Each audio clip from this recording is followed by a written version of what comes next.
Well, good afternoon. Thanks for coming. And welcome to the launch of the inaugural Source Protection Program, which is a new venture by ourselves at the CIJ in partnership with our friends at the Freedom of the Press Foundation. We're very excited about this for a number of reasons. For those of you who are not familiar with the CIJ's work, we have a formidable reputation for helping to protect sources and whistleblowers, one which, if that sounds a little bit too much like bragging, has very little to do with me and a lot to do with the history of our organization, and it goes back many years. For some years now, it's been our stubborn and occasionally lonely insistence that as investigative journalism fast changes in a new media environment, it's more important than ever that we take the utmost care to protect all of those around investigative journalism, all of those who help. We do so, and I speak here personally, not so much because we are human rights envoys or bleeding hearts, but because we understand that a journalism which doesn't protect its sources is digging its own grave. Not only that, but it's getting its sources into trouble, and sometimes quite literally digging their graves too. I know all this I feel all this very strongly from a decade's reporting, my own reporting of Syria. I found out recently, for example, that one high-profile Western journalist, because of poor quality use of documents, very, very likely got someone, a Syrian, killed, because only 3 people had access to those documents. And 24 hours after I found out that from a trusted Syrian source, I found myself, quite by chance, speaking to that journalist about a very different issue. And I didn't really have the heart to say that someone had very likely been killed because of their work. So I said, nothing. So sometimes the stakes really can be that high when we're talking about sources. Most often, it's about people being put in prison, like Reality Winner in America, like Vicky Price. Some of you still remember her in the UK. And sometimes it's simply about sources losing their jobs or their livelihood, sources or whistleblowers. It shouldn't happen, and yet it still does with enormous regularity and for a number of reasons. At the CIJ, we want to make sure that it happens much less, or at least that when it does happen, the journalist is not at fault.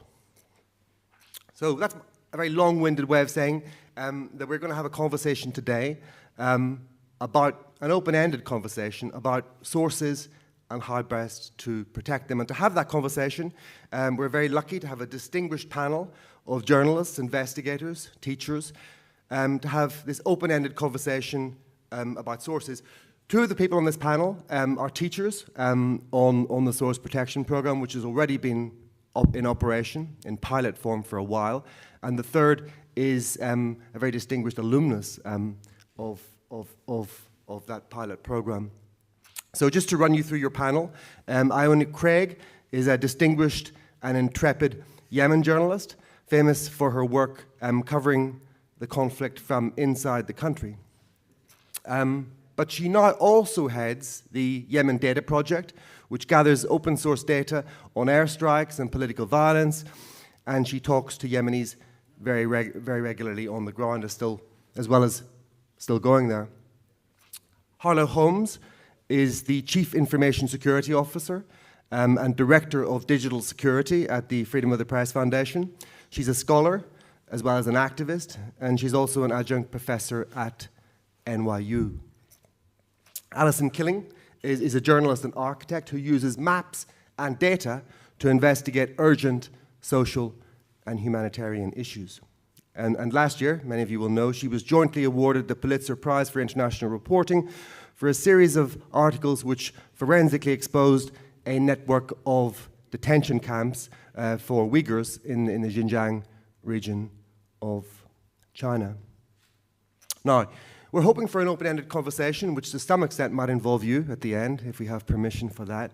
But one way of looking at this problem, just to get into the conversation, is to say this: journalists still need sources. We need them more than ever. But in the digital age, those sources arrive in different ways and with different ways of telling their stories.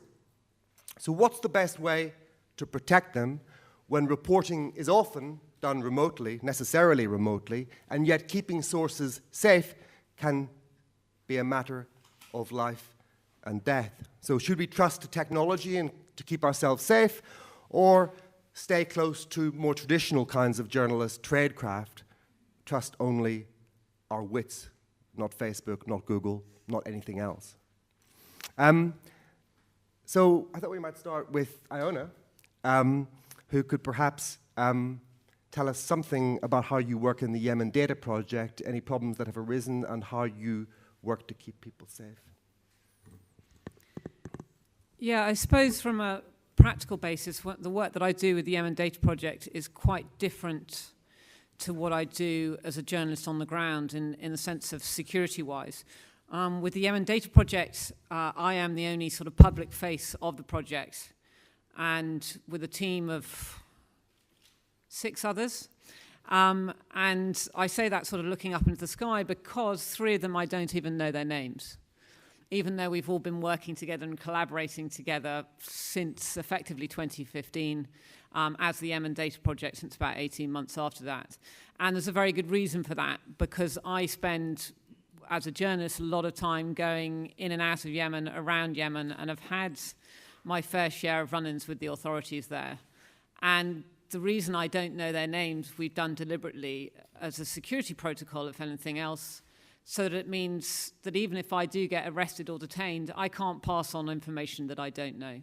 And I don't need to know their names. They're doing the data collection. There's 2 people managing them in the country in the sense of on methodology and the practical day-to-day runnings of the project that I communicate with regularly. And we obviously do that securely. We're not exchanging emails. We're certainly not exchanging sort of WhatsApp conversations and all the rest of it. And the data that they collect is also stored on our own servers remotely, so that if where they are does ever get compromised, that data and the sources of it is, although it is all actually open source, but the details of where and who is collecting that data is hopefully secure, the best it can be. I suppose initially when the Yemen Data Project started, that was all done over slight paranoia, and that's not a bad thing, I think, is to always be paranoid or always be overly concerned about the worst case scenario of what might happen, because it's very easy for us now. We've had no issues. There haven't been any security breaches.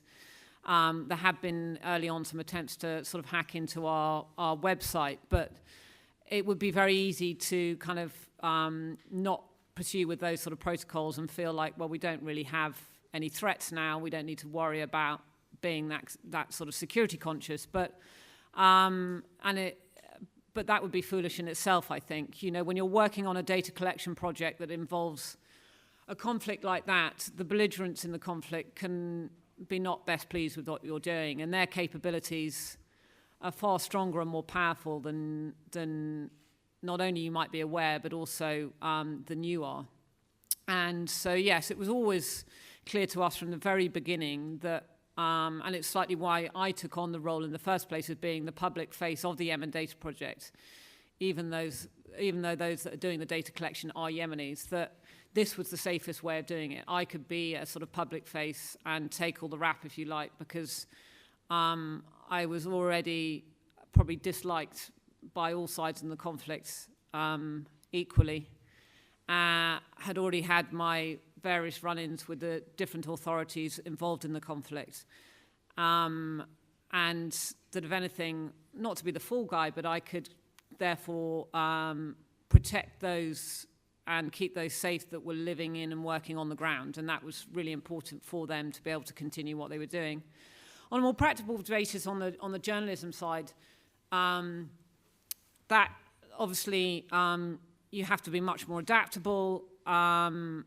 It's constant risk assessments in your head, really. I have had to abandon reporting projects sometimes when it's not just a source that is an issue. It can often be what we call fixers or news assistants, which is a better term, I think, have been the ones whose safety might be compromised if you end up doing the reporting that you're doing. You'll get halfway through a project, a reporting mission, and realize that things could go horribly wrong for them. I've had that before. Sometimes when it comes down to protection, whether it be sources or people that you're working with, you have to fight really, really hard with editors in order for the right or safe decision to be made. And I've had to fight really hard. I've also been very lucky where I've worked with editors who, when several $1,000s worth of expenses have already been accumulated, that I've had to turn around and say, I'm not going to be able to report this story, and this is why.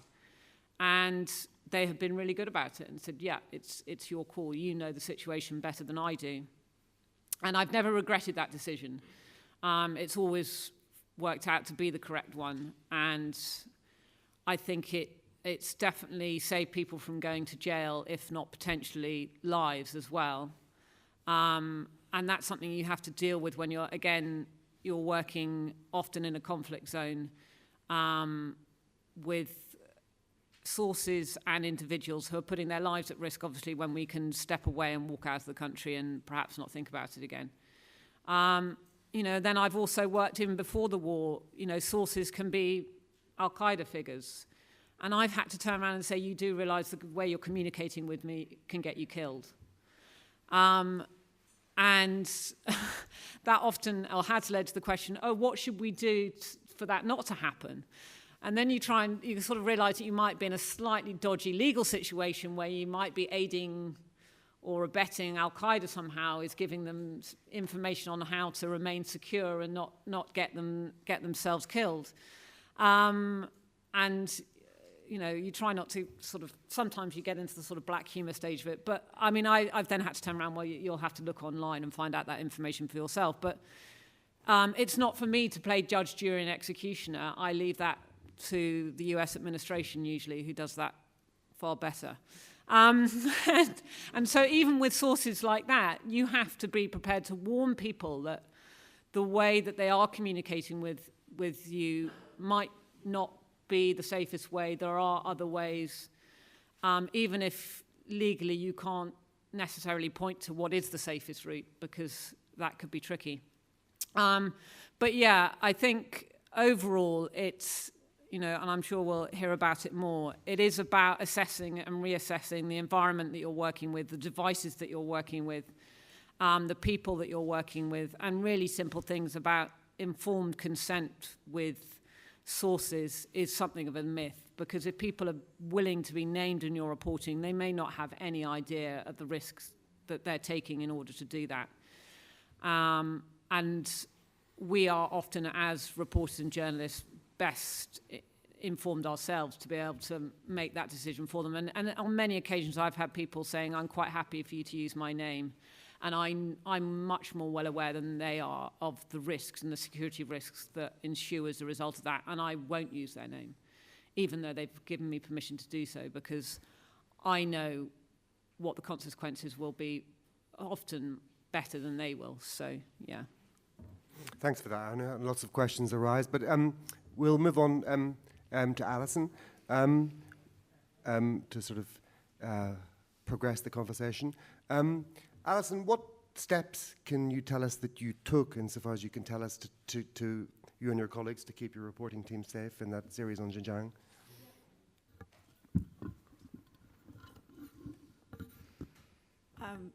So our work on Xinjiang was a long-term investigative project to find a network of camps that were spread across the region, and where it was estimated that over 1 million people had been detained.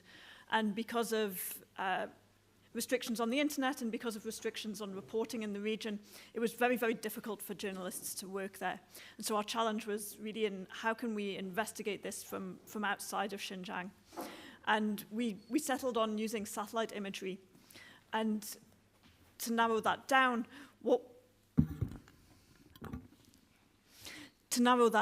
to sort of find out where to look, we had a very important discovery, which was we realized that Baidu Maps, which is the Chinese equivalent of Google Maps, that they were actually censoring the camp's locations in the satellite imagery, that as you zoomed in on the maps, a white square would appear over the location and then kind of disappear just as quickly when you zoomed in further. And we realized that if we could map all of these masked tiles, we would be able to find potentially find the full network. And so that became our investigative technique. But we had quite big challenges with that of, well, a few things like we needed to be able to map all of these tiles before anyone found out what we were doing was a really big one, because our investigation relied on access to those locations. It was quite vulnerable to us losing access. And the way that we did that, we worked with a developer who's very specialized in documenting human rights issues, a guy called Christo Bushek, who had a lot of experience around documentation and also around security.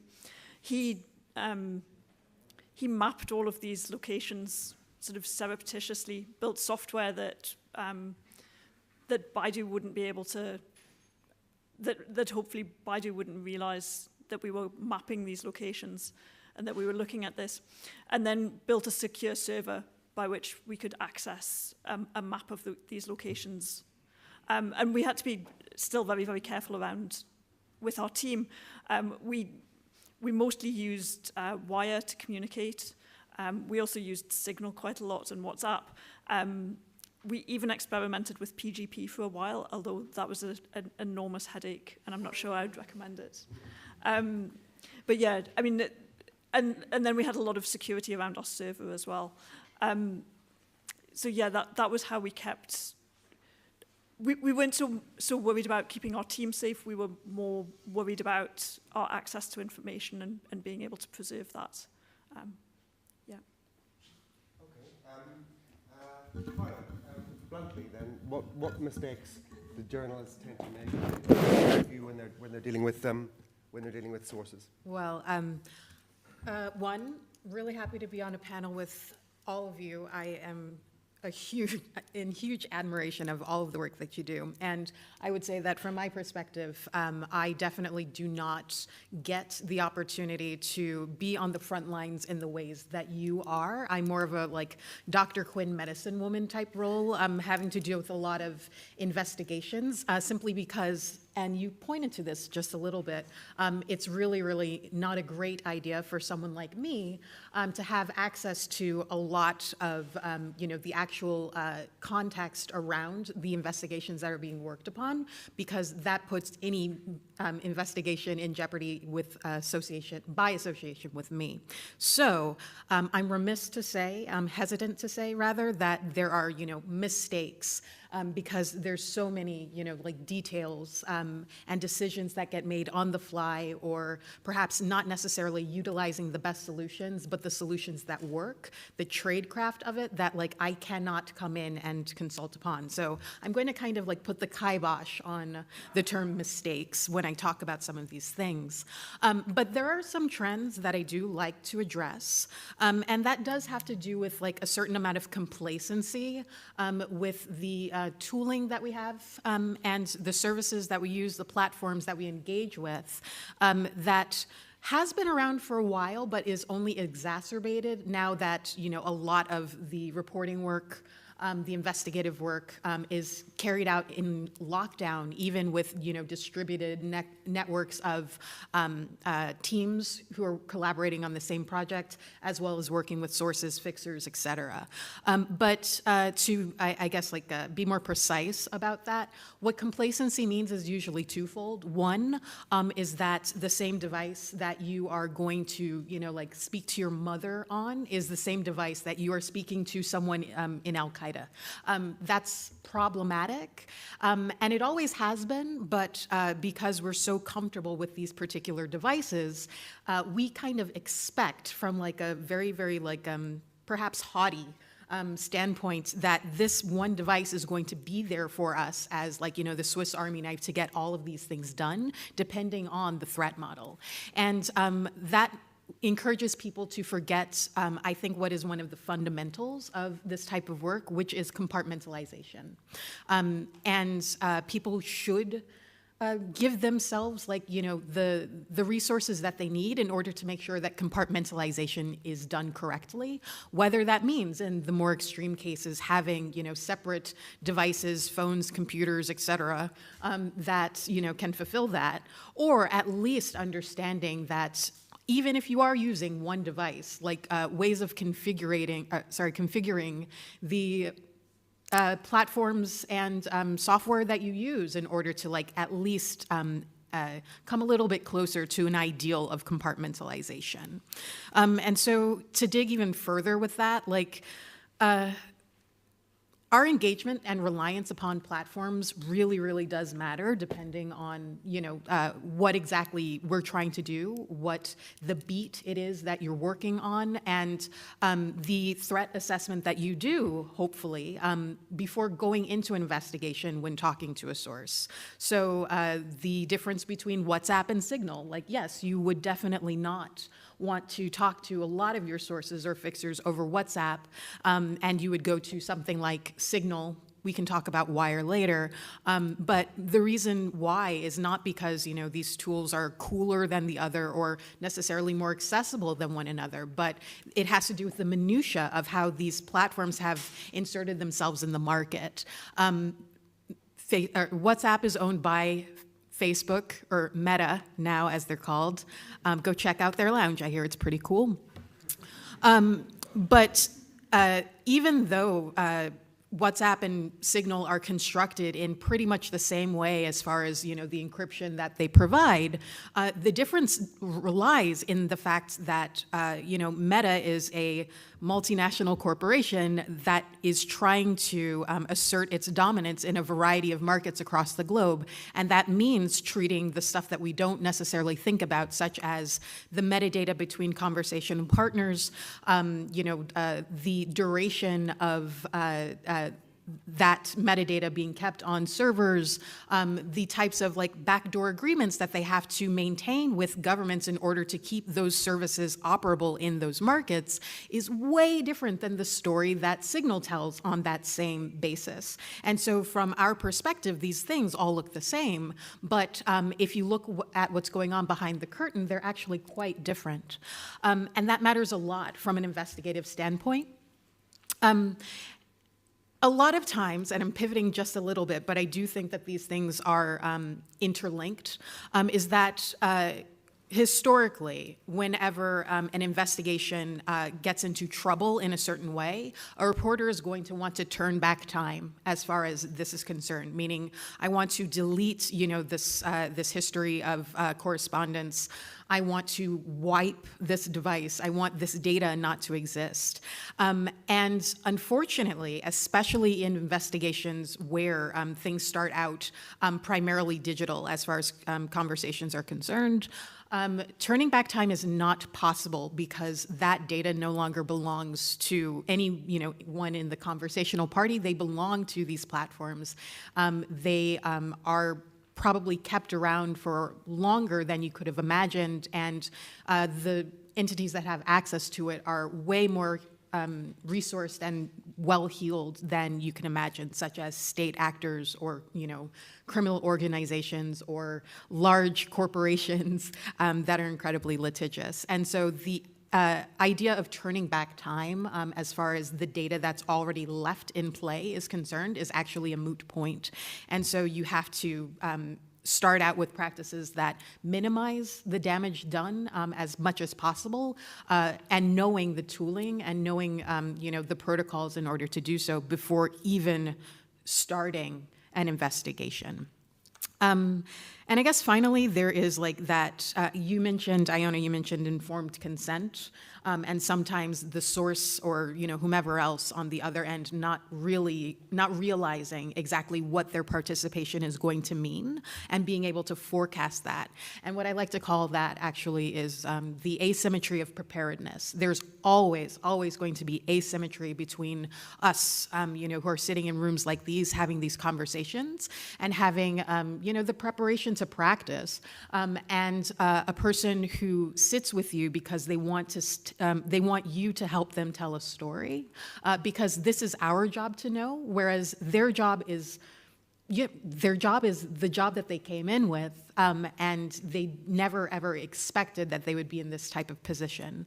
And so definitely enforcing a culture of informed consent and preparedness that goes not only, you know, like to talking on the phone or whatever, but also to what happens beyond in retaliation, understanding what legal repercussions are going to look like, understanding that you might have to provide extra support, like hooking people up with whistleblowing networks. And as you kind of like hinted at before in your introduction, knowing that, you know, you definitely do want to prevent like loss of, you know, life and limb or threats to life and limb, but the vast majority of the time, it's just the loss of livelihood rather, careers being ruined, being set adrift, you know, without anywhere to go in retaliation, and that's something that people need to better prepare sources for. Thank you so much, Harlow. Just a quick question to follow up on that, I suppose. You mentioned that sometimes, well, you mentioned that you can't turn back time. And that I think you implied there's a before, middle, and after in the sequence of a journalist arriving to talk to a source. Some people would even go further and say that sometimes maybe the damage has been done by the time the source contacts the journalist. I mean, is that true? And what can we do about that, apart from kind of trying to create a culture where people understand the risks? What do we do about the before, or at least the first encounter? Harlow. Oh, okay. Well, it kind of does depend. So one thing, there are definitely going to be some cases where when you look at that first contact, you do realize that the damage has already been done, as you say, and you might actually pass on the story for that reason alone, given, you know, that risk assessment that you ultimately do.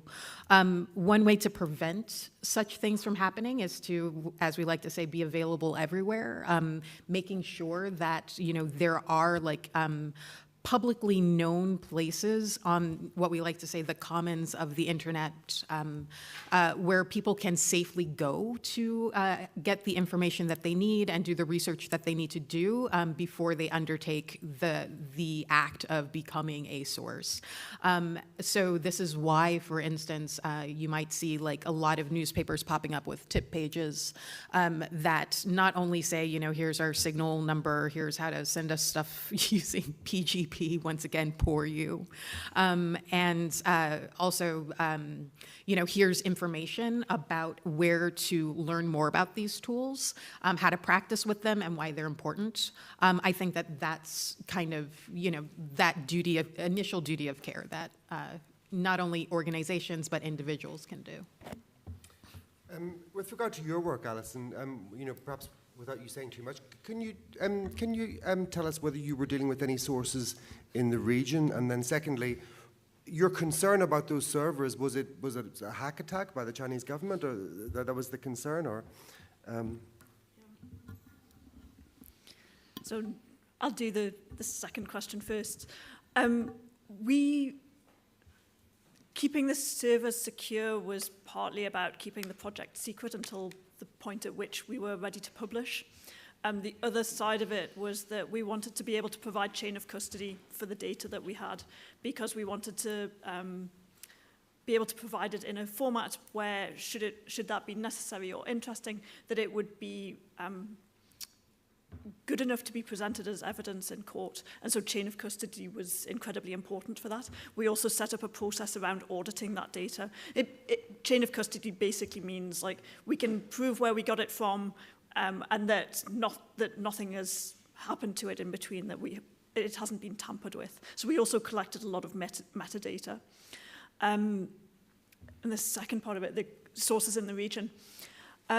So I personally didn't work with sources. My colleague, Megha Rajagopalan, did most of that work. But I can say some things about that.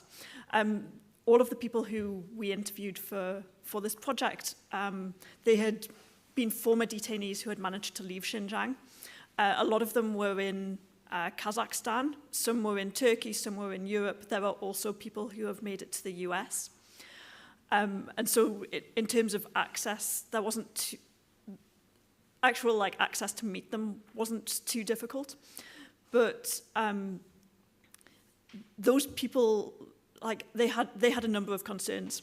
And what you'll see in Xinjiang reporting is that there's kind of a delay between people leaving Xinjiang and being prepared to talk, and that's about, mainly that's been about people needing to get to a place of safety and then being able to establish secure residency there. So it takes a while for them to apply for and obtain asylum, and it's only once they have that security that they're willing to talk, because at that point they can't easily be sent back to China. So we always see that sort of delay. I mean, another thing that you'll see in Xinjiang reporting, initially people were very reluctant to speak out about what was happening because they feared for their families and what would happen to their families who were still in Xinjiang if they did speak out. And they were absolutely right to do so. But what people actually realized after a period of time, and they saw that, these atrocities are still going on. It's now been described as a genocide by several nations. They realized, if we don't speak out, the world is not going to know about what is happening, and and it's not going to be stopped. And so people made the decision to speak out. They also realized that their story would have more credibility if they put their names to it and if they were willing to be photographed. And so these absolutely incredibly brave people made the decision to do that, to speak out, to speak to journalists with their name and their photograph attached. Some people have had, there have been consequences for that, for many people. That activists have absolutely had family members detained in retaliation for their work. And yeah. To come back to your work, Iona, you wrote a very challenging piece for Index on Censorship, in which I think you sort of implied that maybe we can't trust any of these platforms. That I think you even suggested that maybe if we begin to trust one more than all the others, that just makes the work of various security services easier because it cuts down on their workload. And I wonder if I can ask the same question as your entrepreneurial friend in Al-Qaeda. What do we do not to get killed? Yeah, I suppose, my paranoia is probably slightly less now. I don't live in Yemen all the time, where I think it may have got slightly overblown. But yes, I do. I think we all understand now that it doesn't really matter what platform you're using sometimes, whether it be WhatsApp or Signal, when it can be seen that two devices are connecting with each other. It doesn't matter if they can't read the messages that you're writing to each other. They can just see phone A is connecting with phone B, and that's often enough, certainly when it comes to drone strikes, to be able to collate that. If you've got all these international journalists, which I know has happened in the past, contacting one spokesperson for an organisation like that, then we're basically all drawing a nice yellow brick road all the way to that individual. And so, yeah, I've worked with witnesses in areas where there have been, very intense periods of drone strikes and airstrikes who I don't communicate with. Well, they don't have smartphones anyway, but I don't communicate with by phone directly. I never would, and I never do. And I literally work through a network of people physically when they're going in and out of the area who will communicate with somebody else here and then somebody else there, and it ends up being very old school. But it is potentially the safest way. I've met with individuals who, they know full well that it's the phone that's being blown up, not them, and have survived because they put their phone in different vehicles and the vehicles have been hit when they haven't been in it. So yeah, I think, we know that from a lot of reporting that's been going on, that we can be using Signal instead of WhatsApp, but that still doesn't remove all risk in that respect. And my paranoia means I have a different laptop that I carry cross borders with me. And when I say borders, I don't just mean international borders. Internally in Yemen, because you've got not just a two-sided civil war, you've got different fighting factions controlling different territories. So I have different colored hard drives for each territory. So I don't take my red hard drive into black hard drive territory. And I've learned that from experience as well. I had all my stuff lifted from the place where I was staying in the north once. And thankfully, I hadn't brought my hard drive with all the pictures and writing that I'd been doing over the previous month, which was in a different territory. I've been that paranoid, which even before the war, you would deliberately leave false trails. So you've got your multiple devices, not your one that you're speaking to your mum, that you're also speaking to Al-Qaeda on. And you will deliberately take your one device with you or not with you and leave it in another location when you are going somewhere else because you know that device is being traced. Again, that sounds a bit paranoid, I suppose. And as I've spoken about in the past before, I have been for the last 10 years. I'm quite old school, still use a notebook, written notebook for absolutely everything. And I use it's a live scribe with an Echo pen, which were never advertised and still aren't sold as using for maintaining your security. But what they do is you have what is quite an expensive notebook, although probably no more expensive than a Moleskine. And you have a pen and you write like you normally do. It's slightly thicker than your regular pen, although they're probably not anymore. And it can also record the audio. But what it means is that special pad, you can then connect your pen to your laptop, and it digitally uploads all of that writing as it is written in your hand.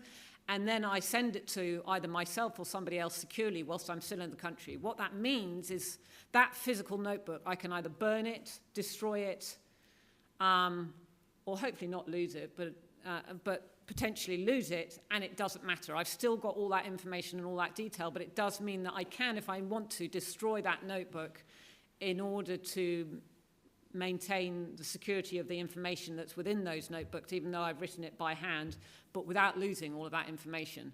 And I've been using that for the last 10, 11 years now. That's one of the kind of practical things that I kind of find helpful. But yeah, I think it is the simple thing is just remember that we can be all secure about the conversations that we're having, but the devices is the thing that's going to really let you down when you probably don't really realize it. Can I add one thing? I think the notebook thing, or like our affinity for notebooks is like so fascinating. And one of the things that I think is interesting about that is, in addition to, digitizing your notes or whatever, you can imagine your handwriting being a form of encryption because nobody can understand exactly what your scribbles are except for you, perhaps. Yeah. Although that's actually not real security advice. It's not. Yeah, if your handwriting is as bad as mine, it's excellent advice. Harlow, just to sort of riff on what Iona said there, how paranoid do you think we should or need to be, and are there disadvantages in paranoia too? In other words, another way to put the question is, how advanced are our adversaries really after what we know or think we know about Pegasus, and are there dangers in being too paranoid? Okay, so you don't want to be paralyzed. I think that none of anyone's work here on this panel or any of you out there in any of these other rooms would ever get done if anyone is paralyzed. So that means just like striking the correct balance in order to keep yourself moving. And so I actually I don't think paranoia is that great. I really, really did used to be incredibly paranoid, and I wondered what for. I still am. It's still kind of fun as a thought exercise, but for my daily life, I can't live my life that way, and I wouldn't really encourage anyone to. Bring your paranoia to actual scenarios, but don't necessarily let that cloud your skies all the time.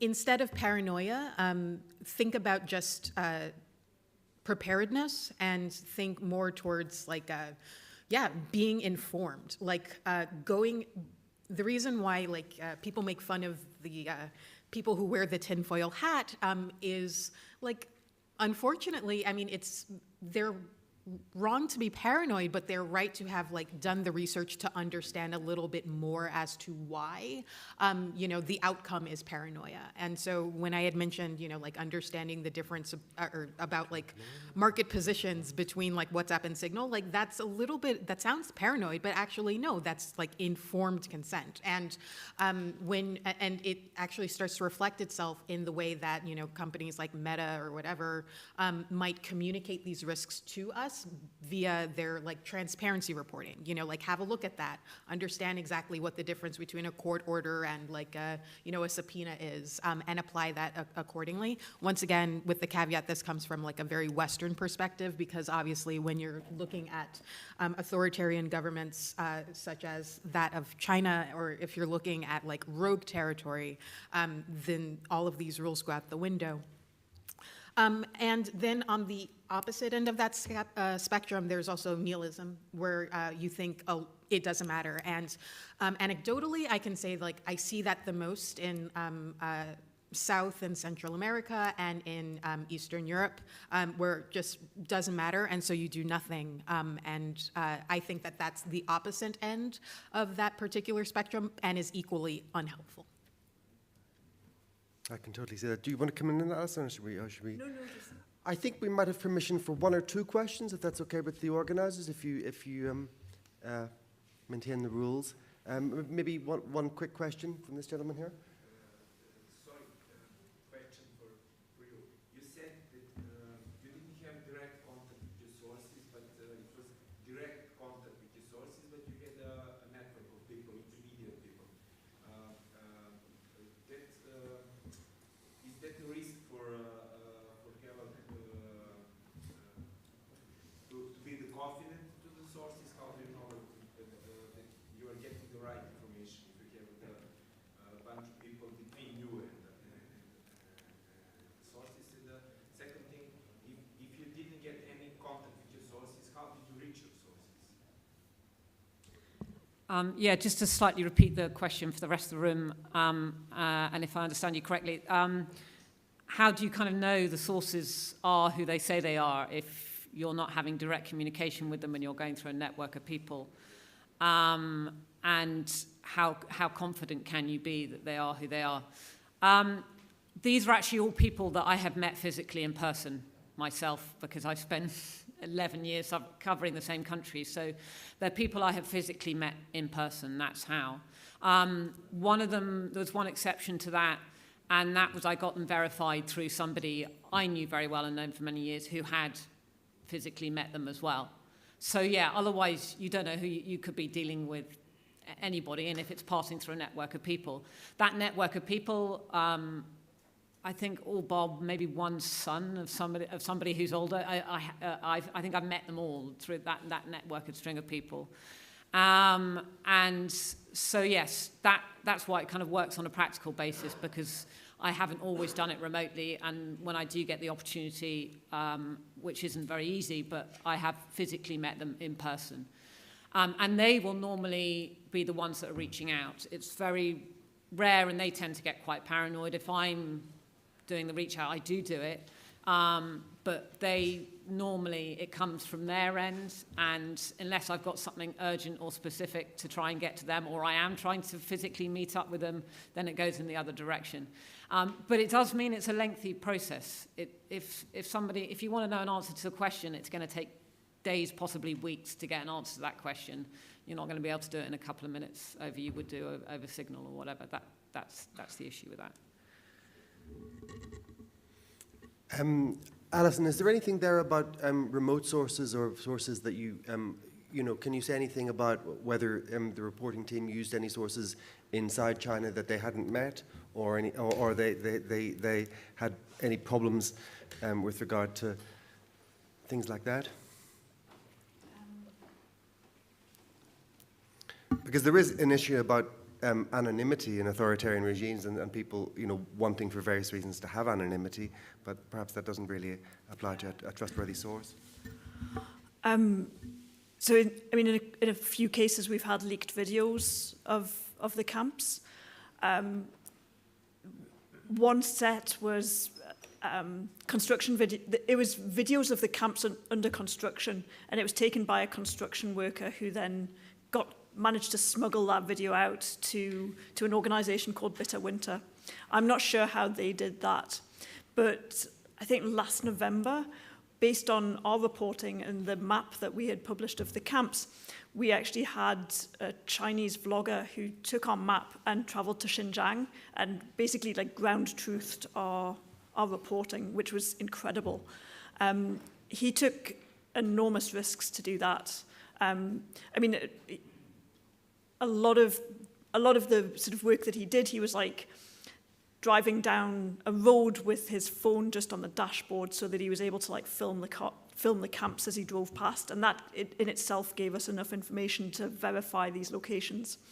But in other places, he drove to one very remote camp and got out of his car and sort of climbed up on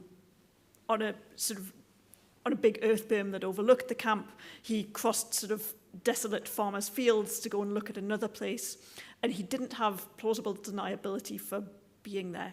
It was just incredibly brave what he did. One thing that he said that he did was to make sure that he wasn't providing commentary on what he was seeing as he was doing it, so that he could maybe later claim I was just driving down that road, I was just lost, whatever. So he took that precaution, and he waited to publish that until he had managed to leave China. And it was only then that he put it on YouTube. And, one of the things that we know a little bit, we know a tiny amount about who he is. We don't know really where he is, and we don't know how he's doing or what's really happened to him since that happened. One of the key things is we can't therefore necessarily trust the source, but we can trust the material that he gave us because we've been able to verify it. And so when that video was released, one of the things that I first did was to spend an entire day going through that video and looking at all of the locations that he'd been and matching that up with satellite imagery and looking at the video and matching up all of the buildings I could see and all the different features to prove yes, he was there, and he was there at approximately at the time that he claimed to be. So we don't always need a huge amount of information about the individual source in order to be able to trust their information. There's other ways we can verify that. It's fascinating. Way of working. Maybe another question?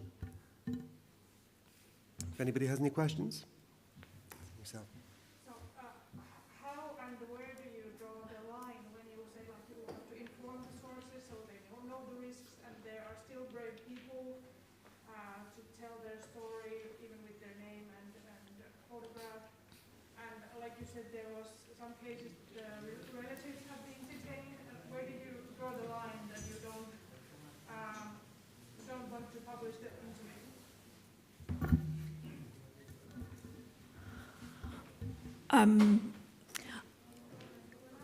It's difficult for me to speak to that because I haven't done that specific work, and I was talking really in general about the reporting that has been done on Xinjiang.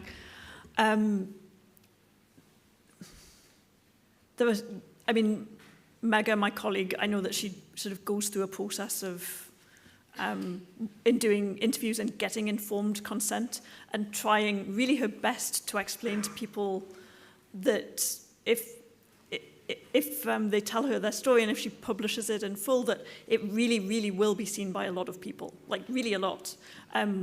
Although she said that it's also very difficult to get people to fully comprehend what that means. There's definitely also been cases where although people gave permission to use their names, that we haven't done so in order to protect protect them. Yeah. I think, I always err on the side of caution. I think one case I think about is a guy who had been recruited by Islamic State, or they tried to recruit him, and then he sort of bailed. And he initially, when I met him at night, we deliberately, because we were in the area where there were still Islamic State recruiters, he was very paranoid about even being seen to be meeting me. I was in full abaya and niqab and everything in the back of a car. So we took a very sort of circular route to check we weren't being either watched or followed at any point. I interviewed him in the back of a car by literally the light of my phone. We didn't want to turn on the interior light of the car. And he said, I don't know if I want to speak to you at all. And I said, that's absolutely fine if you don't. And then he said, I'm going to go off and pray. Then he came back and he said, I've spoken to God, and he said, it's fine. He said, I can give you my name, you can publish everything. And I said to him that I respect that, but that's not good enough for me, and I'm not going to publish your name or say the location of where we are, other than what country we're in. And I was happy, therefore, to use the information that he was giving me, as long as, the term jigsaw identification is also very important when you do this kind of thing, that any information that you're reporting related in the piece to that might give away the location because you're citing it somewhere else, very specifically to the area where he lived and where he grew up. You have to be aware of all of those things when you're putting it in a story, that it isn't easy for somebody to identify them from the other information that you're using in your reporting as well. But yeah, there was no way I was going to just, because he'd gone off and through his own faith believed that he was going to be fine, that was okay. It wasn't okay. But I did take the decision that the information that he was giving me I could use, but I would have to extract the information that might reveal the location and other information about him that might be making him traceable. So yeah. Harla, would you like to comment on that? If only to add that I think both of the tactics that Iona and Alison describe, albeit anecdotally, happens a lot, and also it changes. And that's another reason to be as cautious as you have been. You might, in the middle of an investigation, find yourself with a source who has given you so much, but then your editor says, actually, we need some more. And so go back, reestablish contact, ask them to get more information, and then that actually might push them out of a comfort zone that they had prior established. And so that's another reason why. You want to be as conservative as possible with what you ultimately do attribute to a source, despite what they initially say. Okay, I think that's more or less all we have time for, but feel free to come and talk to us afterwards if you have any other questions. I should say that our newly launched source protection program is already up and running, and we're training already some of our friends as well as some of the world's best newsrooms in it. So if anyone has any questions about SPP, Source Protection Program, please contact my excellent colleague, Jake Rees, who who manages the program, set it up, and who entirely uncreditedly also set up today's panel. So come and have a word with Jake or any of us. Thank you all for coming, and thanks to Harlow, Alison, and Iona for a wonderful conversation.